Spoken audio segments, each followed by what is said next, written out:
Well, hello everyone. I'm so glad you joined me today. Welcome to my home kitchen. Little did I know just a few short weeks ago I would be uh, taping shows right here from my home kitchen. And I'm so glad you're here with me. I'm here today to talk about the new Sunday supper. So, what does the new Sunday supper mean?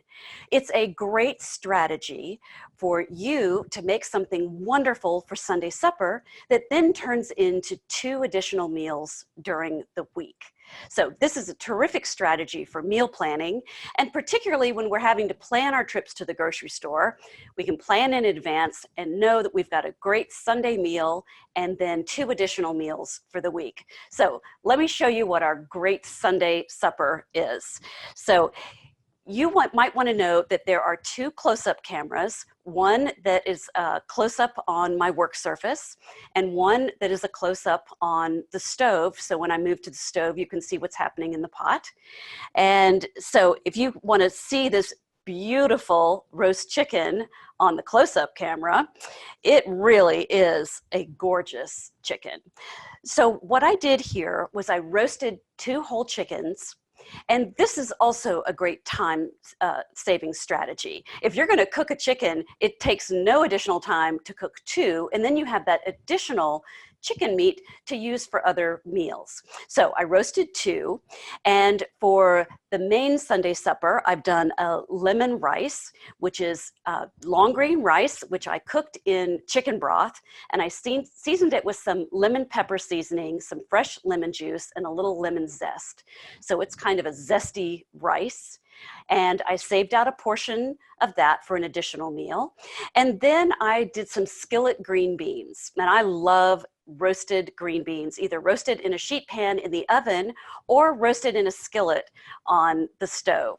And I like to get them nice and caramelized on the outside. It really boosts the flavor of the beans. And then I've reserved some of those beans for one of the other meals. So this is our Sunday supper. It is filling and delicious and really homey comfort food. I love a roast chicken. So now what am I going to do for my next 2 meals? So next we're going to do a biscuit topped chicken pot pie. Now talk about comfort food, and anything with a biscuit I am all about. So let me get the stove on here. And I've got some butter melting in the stove. So first of all, I'm going to cut an onion. And if you have ever chased an onion around a cutting board, I'm about to change your life. So what I want to do when you cut an onion is you want to do a little onion anatomy. So you want to take a look and see the stem end and then the root end. Make sure you know which is which. And sometimes late in the season when you're dealing with storage onions, essentially, they've been bounced around in cardboard and you can hardly tell which end is which, but you definitely need to try to ascertain that. And then I'm going to cut the onion in half, cutting through the stem and the root end, and then I'm going to immediately place those halves, the cut side down, away from me. We have a tendency to leave them cut side up right underneath our nose, and then we're crying before we know it. So move them away from you, cut side down, and then just work with 1/2 at a time. And I'm going to take a slice off of this stem end, just the stem end. I'm going to leave the root end intact because that's holding the whole machine together. And then I'm going to hold the onion away from me and then peel off the outer layer. Now, wasn't that easy? Super easy to get that peel off that way. And now I'm going to cut horizontal lines into the onion, just straight next to each other, as small as I want my dice to be for my onion. And then I'm going to cut across. I'm going to tuck my fingertips out of the way so they are not in any danger, and cut that onion. And then now, if any of these pieces look a little large, I can always just walk my knife over those onions and make it just a little bit smaller if need be, right? There we go. All right, so this is the beginning of our chicken pot pie, our biscuit topped chicken pot pie. I've got some butter melting over here on the stove. And I have this onion ready to go in. So I'm gonna add that to that sizzling butter. And I just wanna cook these onions until they have softened. So they'll be in there for a few minutes before I start adding other ingredients. Just wanna get those started. All right, so the ingredients for the biscuit top chicken pot pie are this, we'll start with the onion, and then I'm going to add some mushrooms. And so I have about a cup of button mushrooms that I've just cut into 4, 6, or 8 pieces, depending on the size of the mushrooms. You know, the batch of mushrooms that I picked up at the grocery store had mushrooms that were this teeny tiny and some that were this big. So you just kind of have to use your best judgment. You don't want them too large because you want them to cook fairly quickly. And let me just see if I have any big pieces in there. I think I'll cut these two. Just cut these two down a little bit more. They won't be quite as large. And then now I'm getting, the onions are sizzling and just barely starting to be translucent. I'm gonna give those just another few seconds there. Oh, starting to smell heavenly in here. So when I roasted the chickens ahead, my kitchen smelled good all afternoon. And that's probably the best reason to go ahead and roast chickens, roast whole chickens. You know, when you buy a cut up chicken in the grocery store, those parts have never met each other before. Did you know that? So that's why you end up with one giant leg quarter and one giant breast half. They've never met each other before. They're all from different chickens. So by buying your own whole chicken, you can cut it up for pieces for frying or for roasting, or in this case, to have a really beautiful presentation of a whole roast chicken. All right, these onions are starting to get translucent here. And then I'm gonna add about a cup of fresh mushrooms. Stir that around in the butter so they can get cooking there. And next I've got about, was one large carrot that I scrubbed and then sliced into thin discs, not too terribly thin, enough for a good bite. And then I put them in the microwave for about a minute with a couple of tablespoons of water. And so they steamed and softened, but they didn't brown and they didn't turn into mush.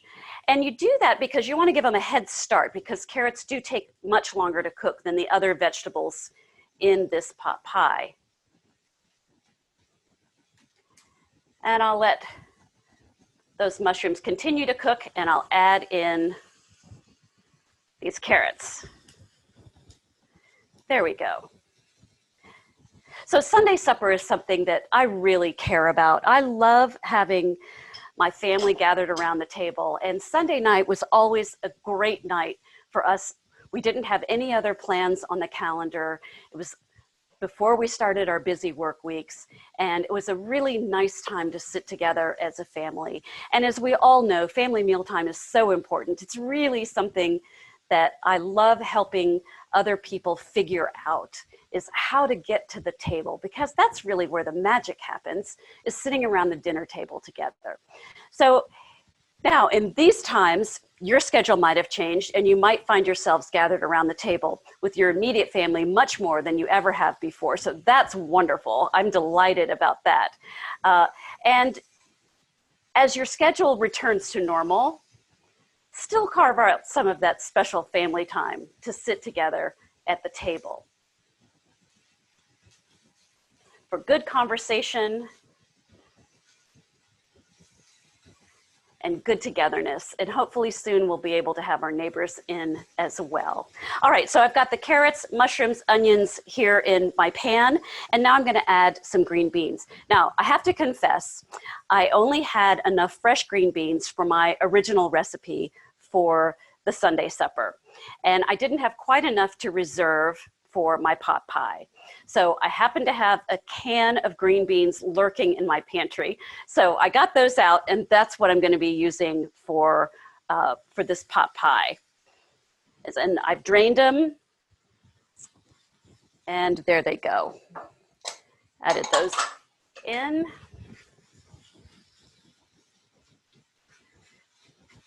And give those a chance to warm through while the mushrooms continue to cook. So I add green beans. A traditional vegetable would be green peas, but green peas and I have a history, and that's because that was the thing that we were required to eat before we could leave the dinner table when I was growing up. And I'll eat almost anything that you serve me, but a canned green pea is just not it for me. So I use green beans for this recipe, and I think it tastes fabulous. All right. Cynthia. Yes. Gail is asking, any particular brand of canned beans do you prefer? So these were really, I'm trying to think of the brand, but these are the ones that I got at Costco when I was hoarding, you know, like we all did. So I got a case of green beans that I threw in the back of my pantry, not ever knowing what I was going to do with them, but I figured I would add them to casseroles, the casseroles of my youth, of course. But buy a good brand of green beans. I do prefer a national brand, and I really liked these from Costco as well. I find that the store brands can be a little stringy, so I do spend a little bit extra for the national brand. There are plenty of things that I buy the store brands for, but then there are some things that I think just taste better with the national brands. All right, so this is cooking up nicely. The mushrooms have really collapsed in size. And now I'm going to take, I've got about 3 tablespoons of flour. So you can see this on the stove close-up camera. I hope you all can see that there's a close-up on the stove and there's a close-up on my work surface. And you can transition between those as you like, so you can see what's happening here. And then I'm just going to stir this flour into the vegetables until I can't see any white flour anymore, until it gets absorbed. Just takes a couple of minutes there, just a minute or two. And so this is really with the fat that was in the pan. So I had butter in the pan with those onions. And then now I have this flour. So it's going to be the basis. So it's a roux, and I'm going to add some liquid to it. And then all of that is going to make a nice thick sauce. So here we go with our broth. Now, about chicken broth. Chicken broth is a pretty personal preference. You want to do one, if you're buying a store-bought carton, taste several. Find the ones that you like the taste of best. This happens to be an organic chicken broth that I like just to have around as a pantry staple. But for both of these chickens for my Sunday supper, I'm going to save the bones, and then I'm going to throw them in a pot with an extra onion or some onion scraps that I have from cooking my onions, some carrot scraps from cutting the carrots for today, and toss those into a big pot and bring it to a boil and let it simmer for a while. Now, they're the cooked bones from the chickens, so it's not going to be incredibly thick and flavorful like it would be if you were using fresh bones and necks and backs of chicken. It won't be as robust, but it's wonderful for adding to recipes, particularly when you're trying to boost the flavor a little bit. And it's going to give a little bit more flavor, a little bit more body to things where you might normally use water. All right, so this is just thickening up nicely there. All right, and now I want to add a little bit of salt and a few grinds of pepper here. Now, whenever I reach for the black pepper, I think of my grandmother. And my grandmother was a fabulous country cook. She came from a large family. And I hadn't really realized it until I was an adult, what that taste was that reminded me of my grandmother. And it turned out to be black pepper. I went and had dinner at Litton's restaurant in right outside of Knoxville, Tennessee. And Kelly Litton served me the most wonderful meal. And I sat down and I took a few bites, and actually tears came to my eyes because there was the taste of my grandmother's kitchen, and it turned out to be an excess of black pepper. It's just something I never really thought about, never really put my finger on until I was sitting there in that restaurant eating this glorious food that Kelly had served me. And so every now and then I'll put a few extra grinds of black pepper just to be reminded of my grandmother. All right, so I'm gonna put just another dash of some chicken broth in here. And then I'm going to add, I'm going to clear to my back counter here. And I'm going to add my cut up chicken. So that second chicken gave me 4 cups of cut up chicken. And so I'm using 2 cups for the pot pies, a mix of white and dark meat. Get that all stirred around. And then I'm gonna just let that sit there. I'm gonna turn the stove off. It's an electric stove. There's plenty of heat there, and it's a cast iron skillet. So that's gonna stay nice and warm. And now I'm gonna make the biscuit tops for the pot pies. Now, biscuits are near and dear to my heart. It's actually my favorite thing to teach people how to do. I think one of my missions in life is to add more biscuit makers to the world. And if you'd like to learn how to make biscuits, I happen to have a class this Saturday afternoon at 1 o'clock, and you can see more about it on my website. I would love to teach you how to make biscuits. I can turn anybody into a biscuit maker. And life's a better place. The world is a better place with more biscuit makers in it. All right, so I have about a cup of self-rising flour, and this is White Lily self-rising flour. It's a southern wheat. It's lighter, it's lower in protein, lower in gluten, so you get a lighter, flakier, more tender biscuit. And then I've got some heavy whipping cream here, and that I'm just gonna add in. Now, I'm not gonna take all the care that I normally would to make a showy, perfect Southern biscuit. This is just going to be to top off the pies. So I'm not going to be ultra careful with my mixing, but I'm going to make sure that I've got as much in there as I need here.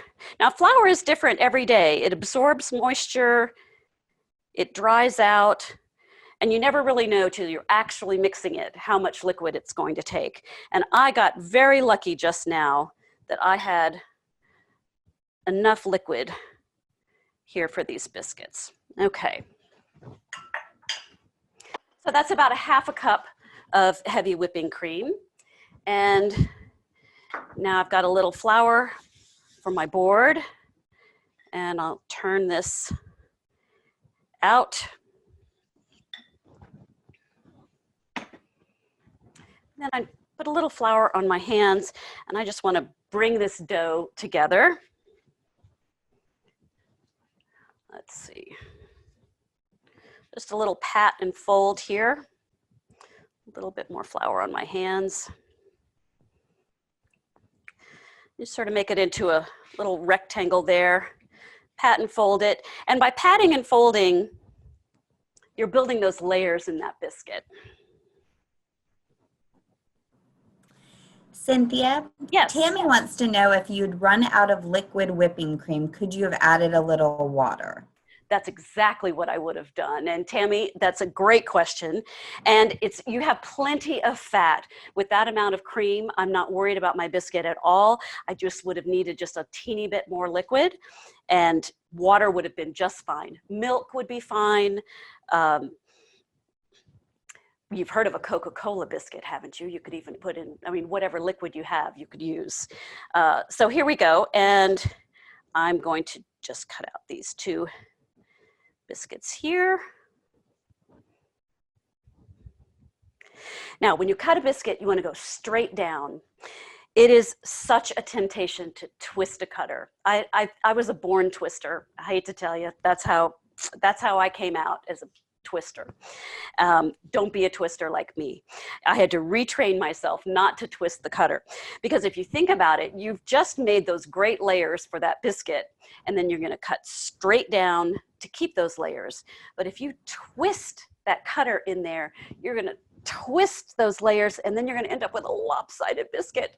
You know, one side's going to rise higher than the other. It's going to be a little funny. So you want to just go straight down when you're cutting your biscuit. All right, so I've got my biscuits there. I think I'll go ahead and brush with a little butter. That'll help them brown a little bit more. There we go. And I've got, so tonight it's just me and my husband. So I'm just cooking off 2 of these pot pies. But at home, you have enough to make 4. The recipe is to make 4. And now I'm going to add this glorious, oh, it smells heavenly. This, oh, I cannot wait to eat this. It's going to be delicious. So I'm going to fill these up and leave some room to top it off with the biscuit.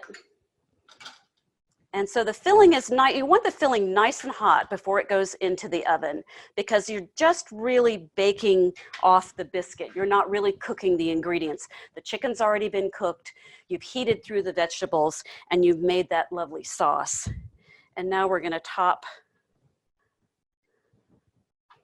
So now you can see how pretty those are. And there, I'm going to pop them in the oven, which is just out of camera range.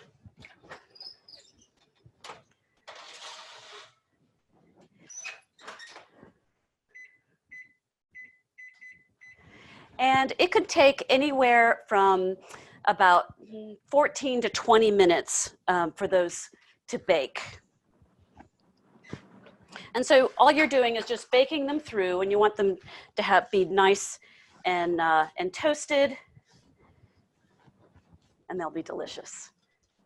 All right, let me grab my cloth here, and I'm going to move this out of the way. And now I have our 3rd meal, which is a Greek lemon chicken soup, which is called avgolimono.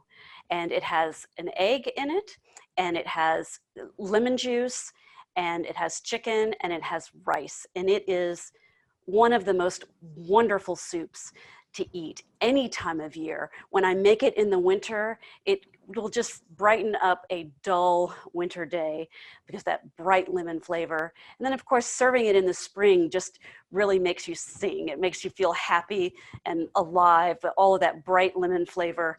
And it's a lighter soup and very tasty.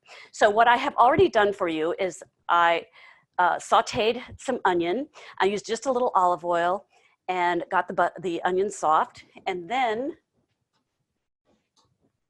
I added some garlic. Now you don't want to add the garlic with the onion, because if you cook the onion too long when you're sauteing the onion, the garlic can get a burned taste. So you really just want to add the garlic once the onions have softened and become translucent, then add the garlic in. And then I added 6 cups of chicken stock. And now we'll carry on with this recipe. Now this is super simple. And so you've got Sunday night, you've got with the big Sunday supper. Now you've got Monday night with delicious pot pies. And now you have Tuesday night, and you are so tired of cooking. This is a fabulous meal to serve your family because it's super easy on the cook. And all I'm gonna do is I'm gonna add a cup of the reserved lemon rice that we had. So I saved this from the Sunday supper. Plop that in there. Give that a stir. There we go. Now bring this up to temperature.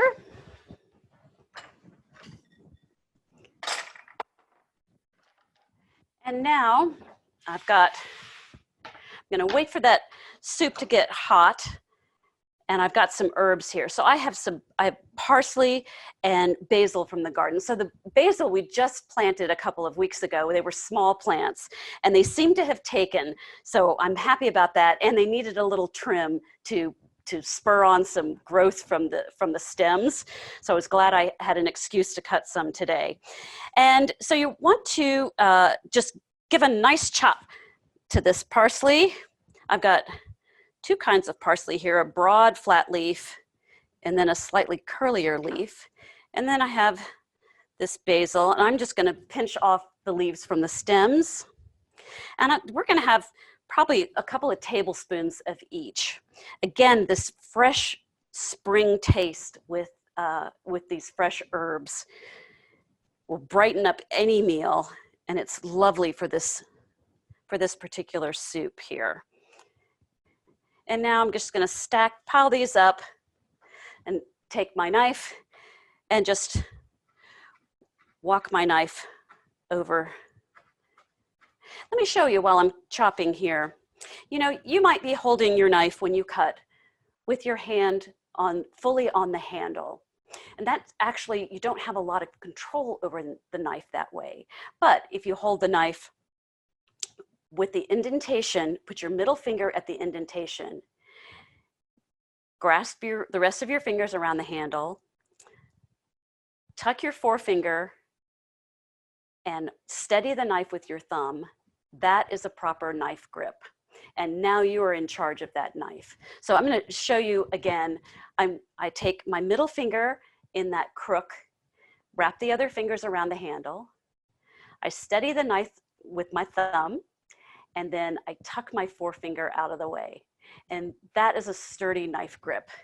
And that makes cutting such a pleasure, such a much more easily done task in the kitchen.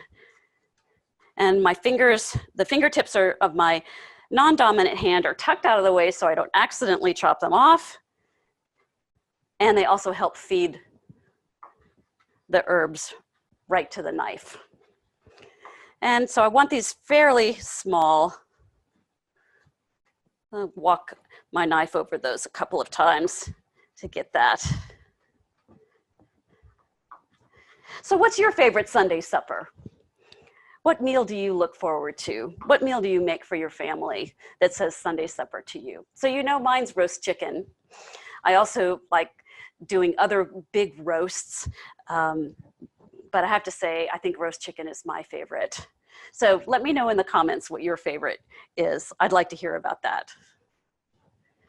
All right, the soup is heating up. I see we've got some bubbles over here. And the rice is broken up now. Excellent. So here's the egg part of this recipe. I'm gonna break the egg into this bowl.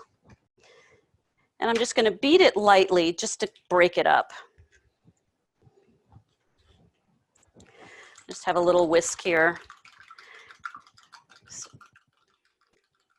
Quickie little stir here, and then I've got some cornstarch, which is a thickener, and it's gonna give a nice texture to this soup.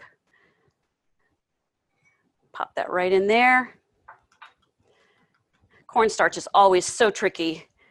It really puffs up, likes to puff up and pop out. Here we go. And now I'm gonna add, I've got about 1/3 of a cup of freshly squeezed lemon juice.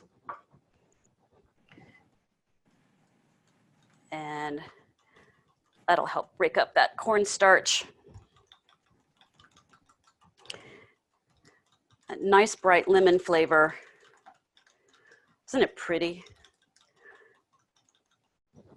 Cook in color, right? Eat your colors. So Cynthia, Virginia agrees with you that roast chicken is definitely the best Sunday supper. But Amanda says that her husband prefers country fried steak and gravy with mashed potatoes. Okay, he might win. He might win. Doesn't that sound heavenly? That sounds wonderful. I tell you, I've never made so much gravy in my life as I have in the last 6 weeks. I don't make gravy very often, but boy, has this time really seemed like, let's eat gravy, right? I've made more biscuits, I've made more desserts, and I've made more gravy than I ever have. All right, so now I've got this soup nice and bubbly. I'm gonna turn that down some. And then I'm gonna take just a little bit of this hot soup. You wanna temper that egg. Just take a little bit of that. There we go. You just don't wanna shock it into that hot liquid all at once. Just add a little bit there. And then I'm gonna stir it in to the soup. Oh my goodness. That smells divine. Will someone please invent smell-o-vision? I am ready. I'm totally ready. All right, and you see the soup has thickened up, and now I'm going to add 2 cups of diced chicken. So that's the other half of the second chicken that I cut up from Sunday supper. There we go. Smells wonderful. You know, I think I'm even going to take it one step further, and I'm going to grate a little fresh lemon rind. When you use a microplane, you know, they're a deadly tool. Ever reached wrong in a drawer to grab one, or you scraped a knuckle on one, you know exactly how sharp they are. So the best way to handle a microplane is you have to steady. If you've got 2 objects moving in space, that's an accident waiting to happen. So you need to steady one of the objects. So I like to steady the microplane across a bowl or across a pot against the edge, just so it's nice and stationary. And then I just move the object that I'm grating. And then I just want a little bit of that fresh zest here into that soup. Oh, glorious. There we go. And now,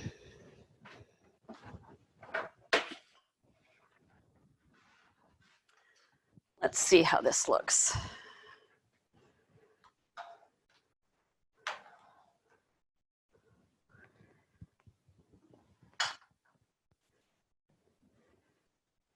There we go. Nice and chunky. And then I've got these beautiful fresh herbs that I can top on top. And this beautiful chicken out of the way so you can see how nice and pretty that soup looks. Isn't that inviting? And I think I'll throw some of these herbs right in the pot. I'll save the rest to top the other servings. And there we go.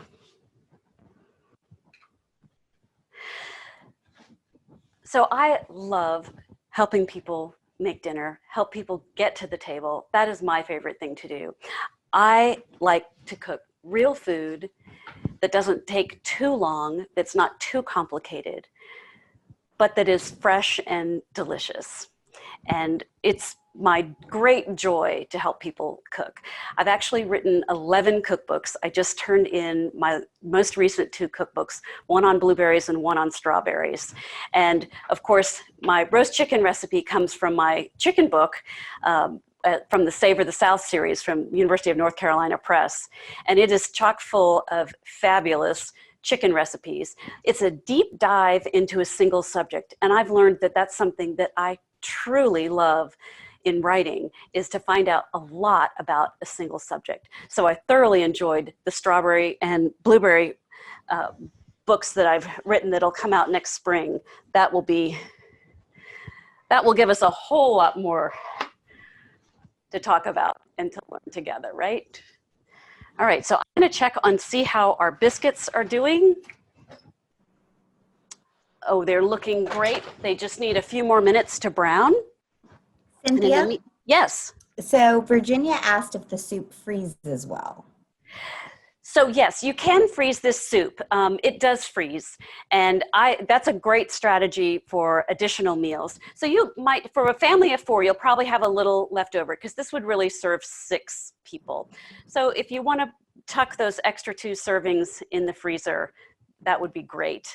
And then you've got either a lunch for another day or a dinner for 2 in your pocket, right? And then the pot pie mixture, you can actually freeze that. You can freeze your biscuits, so you could make your biscuit tops ahead, and you could freeze those unbaked. Just put them on a sheet pan, put them in the freezer when they're solid, pop them into a Ziploc bag, and then they'll keep for a good long while in the freezer. And then when you go to make the biscuit top chicken pot pies, you can add those biscuits. It'll take just a few more minutes in additional baking time for those to be nice, rise nice and high, and be tasty for you. But they can definitely be made ahead. And then you can make the filling ahead and freeze that. And then you would want to defrost it. Be sure that you heat it on the stove though, because you really want the filling to be hot when it goes into the oven, because it's not baking long enough to really heat all the way through from being cold. And then the rice freezes as well. So it makes a gracious plenty of rice for Sunday, and you've used some of the rice for the soup. But then if you have any additional rice left over, you can always add it to any soup that you make. Mini casseroles, keep it on hand if you just need a quick starch side for another supper. So that freezes as well. So got a lot of things going here, a lot of different components, and it all builds to make great, easy weeknight suppers. I'm gonna give these biscuits another quick check here.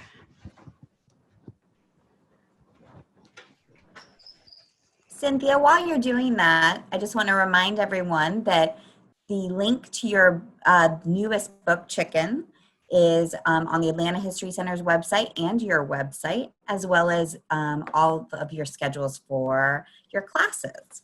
Thank you so much. So do we have any more questions?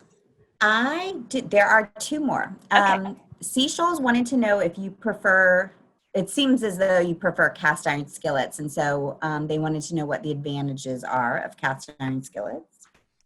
Well, the first advantage is that it helps me remember my family. So that's my grandmother's cast iron skillet. So I like to get it out just to think about my family. It is such a great even heat. It gets nice and hot, stays hot. I really do like cast iron. And because it's been so well loved and used for so long, the finish on it is almost like glass. So I can fry an egg and it'll slide right out. So if you use your cast iron, then you're really going to develop that slick coating that's going to make it a pleasure to use. So I highly recommend getting your skillet out, and you can just give it a good wash, give it a very light coating of oil, stick it in a low oven, leave it for an hour, then turn the oven off. And then once it's cool, then you've got a layer of oil that'll help you continue to build that seasoning up. Don't use too much though. You only want a teeny bit, because the opposite can happen. You can get a buildup of oil that's unpleasant that you don't want on your cast iron. But get out your cast iron and start using it. It's really a pleasure to bake with it.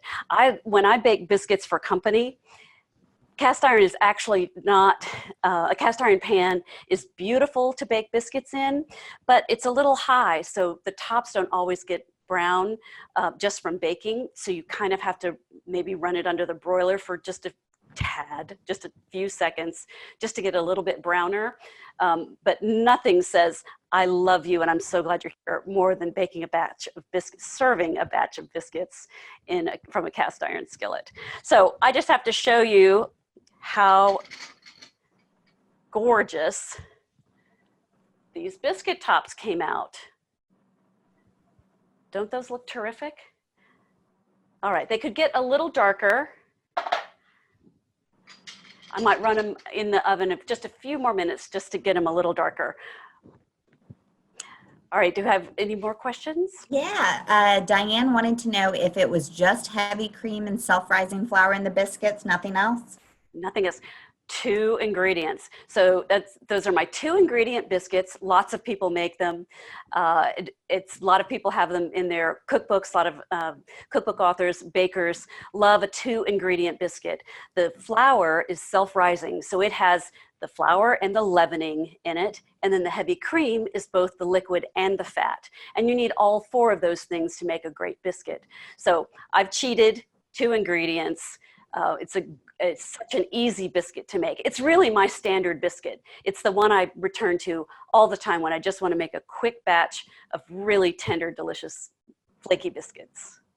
And the last question, Tammy wanted to know if that's an UV glove that you're using. Yes, it is an UV glove. It is a tattered UV glove. It's my favorite. I can carry anything. I can take anything out of the oven with my UV glove. I have 2 of them, and I use them all the time. They're my favorite my favorite pot holder, right? I think that, Cynthia, thank you so much for being our first Atlanta cook on Atlanta Cooks. And I want to thank everyone for coming and joining me in my home kitchen. It is so great to have you here with me. And I hope I see you online in one of my virtual classes. We actually cook together. You cook along with me. I get to see what you're doing. You get to see what I'm doing. And we all end up with something fabulous to eat together. So I hope you'll check those out.